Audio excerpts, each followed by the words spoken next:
रायगड, महाराष्ट्रासह देश विदेशातील ताज्या बातम्या पाहण्यासाठी मॅक्स इंडिया लाईव्ह चॅनलला सबस्क्राईब करा आणि बेल आयकॉन दाबायला विसरू नका.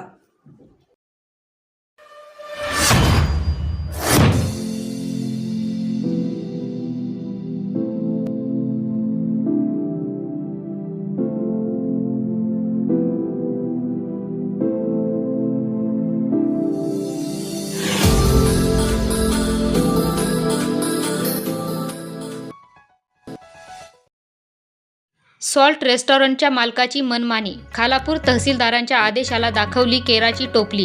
2 वृद्ध महिलांचे मालकी शेती वाचविण्यासाठी आमरण उपोषण सुरू. रायगड जिल्ह्यातील खालापूर तालुक्यातील सॉल्ट रेस्टॉरंटचे मालक वीरेन आहुजा या विकासकाच्या मनमानी कारभाराविरोध 2 वृद्ध शेतकरी महिलांनी आंदोलनात्मक पवित्रा घेतला आहे.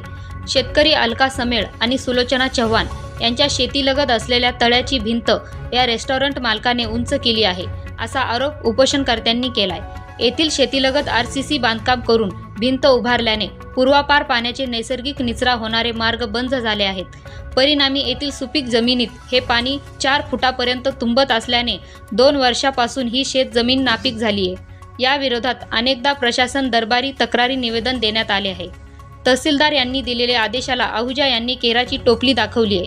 त्यामुळे वृद्ध शेतकरी महिलांनी आक्रमक पवित्रा घेत रेस्टॉरंट बाहेर आमरण उपोषण सुरू केले. जीव गेला तरी चालेल, आम्हाला न्याय मिळाल्याशिवाय आम्ही येथून हटणार नाही, असा इशारा उपोषणकर्ते अलका समेळ आणि सुलोचना चव्हाण यांनी दिलाय.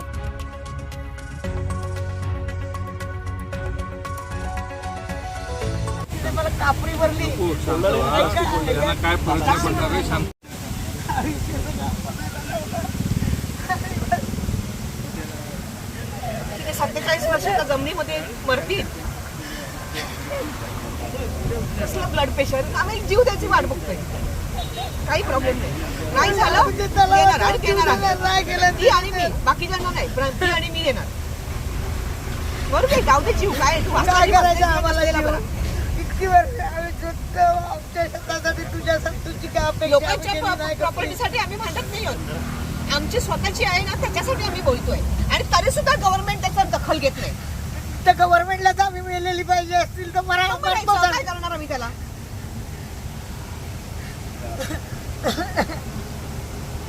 ह्याला त्यांच्या हजारो 150-200 एकर जमीन आहे, तरी ते मेलेला मरायला येतो आमच्या जमिनीमध्ये. मेचं वाटोळं होईल, खरंच सांगते मी. जाऊन दे मला मरायला. काय होऊ दे, काही व्हायचं तर होऊ दे. आम्ही आता करू आणि मरू याच्यावरच उतरलेलो आहे. 18 वर्ष मी स्वतः तिथे. नको नको नको काय नको काय माहितीये, गव्हर्नमेंटची ना सगळी खाती आता कळायला. आम्ही सगळे व्यवस्थित आहोत, सगळे शिकलेले आहोत, तरी सुद्धा शेती सोडलेली नाही आम्ही. कारण आमच्या आईने आम्हाला सोडू दिली नाहीये. माझ्यामुळे दुसऱ्यांच्या हॉटेलमध्ये जाऊन पार्ट्या करत नाही आम्ही. आमचं करतो व्यवस्थित. आणि त्या माणसाला तुम्ही असा त्रास देता? हा कोण एवढा लागून गेला? तुम्ही कोण? तुला असतील PMO पर्यंत तुझ्या ओळखी असतील, पण तू आमच्या जीवावर उठशील?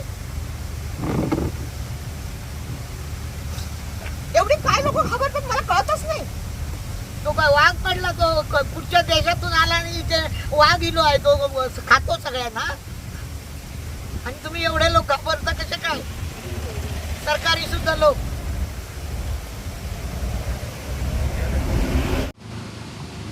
आई, काय नाव तुमचं आणि या वयामध्ये तुम्हाला उपोषणाला बसण्याची वेळ आली? ही वेळ कुणी आणली? नेमका अन्याय काय झालाय तुमच्यावर? मी बोलू? मग ही माझी आई सुलोचना चव्हाण, माझं नाव अलका चव्हाण समेळ. माझं वय 57 आहे, आईचं वय 77 आहे. आम्ही इथे 47 वर्षापासून शेती करतो आणि आत्ता 21पर्यंत काही प्रॉब्लेम नव्हता. 2021पर्यंत.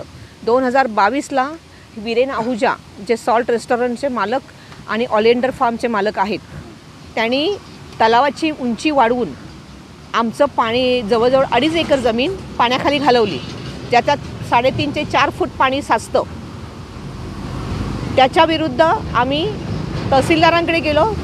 तहसीलदारांनी त्याचा सर्वे करून सर्वे केला, त्याची सगळी मोजणी केली आणि त्याच्याप्रमाणे ऑर्डर दिली आम्हाला आणि त्यांना असं सांगितलं की ती भिंत तुम्ही कमी करा पाण्याची, जेणेकरून आमच्या शेतामध्ये पाणी साचू नये. शेतात भिलवले डॅमच्या दिशेने जाणारं जे पाणी होतं ते अडवल्यामुळे बॅक वॉटर आमच्या शेतामध्ये येतं आणि त्याच्यामुळे जे नुकसान होतं ते शेतीचं झालं नुकसान, शेतीपूरक व्यवसाय म्हणजे कृषी पर्यटनाचं नुकसान झालं आणि गुरांच्या चाऱ्याचं नुकसान झालं. तसंच बोरिंगमध्ये पाणी शिरल्यामुळे पिण्याच्या पाण्याचंही नुकसान झालं.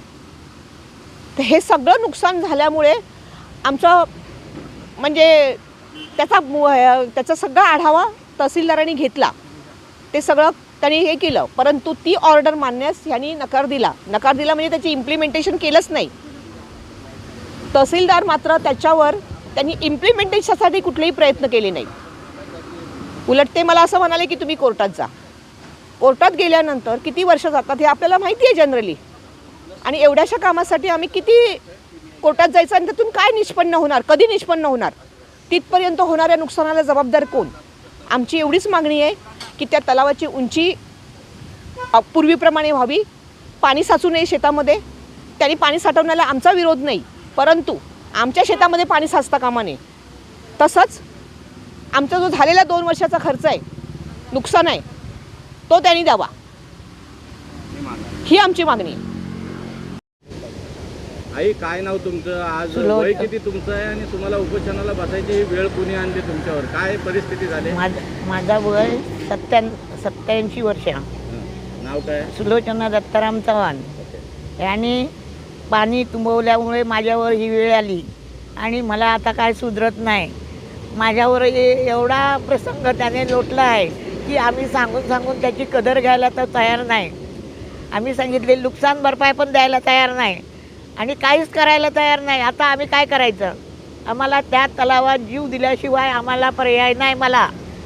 आणि माझ्यावर म्हातारपणी ही पाळी आलेली आहे. काय प्रशासनाचे अधिकारी वगैरे काय दखल घेतात निवेदनाची? प्रशासनाचे अधिकारी घेतात पण त्यांच्यावर फोर्स करत नाही. हे तुम्ही करायलाच पाहिजे असं म्हणत नाही, म्हणून तो चढान गेला आहे. तो ते देतात ऑर्डर आणि गप्प बसतात. हे केला किंवा नाही केला त्याचा फॉलोअप करत नाही. आता आम्ही काय करायचं म्हाताऱ्या माणसांनी? आता काय माझा वय आहे यांच्याबरोबर धावायचा? तहसीलदारांनी बघितले नाही माझा अंग कापतं ते, तरी त्याचा निषेध करत नाही आहेत. आम्ही कोर्टात जाऊन काय करणार रे बाबा? कोर्टात काय करू शकतो आम्ही? 10 वर्ष आणखी 20 वर्ष लढायला मला ताकद आहे का? मी जगू शकते काय 20 वर्ष? म्हणजे तो हे माझ्या पोरांना तुडदावणार आहेत. हे मला नको आहे, म्हणून आझाद झाला पाहिजे माझा, आणि मला आझाद मार्ग मिळाला पाहिजे. ही माझी सांगणी आहे तुम्हाला सगळ्यांनाच. हात जोडून सांगते की माझ्यावर ही पाळी आणू नको जीव द्यायची, नाही तर मी जीव देईन.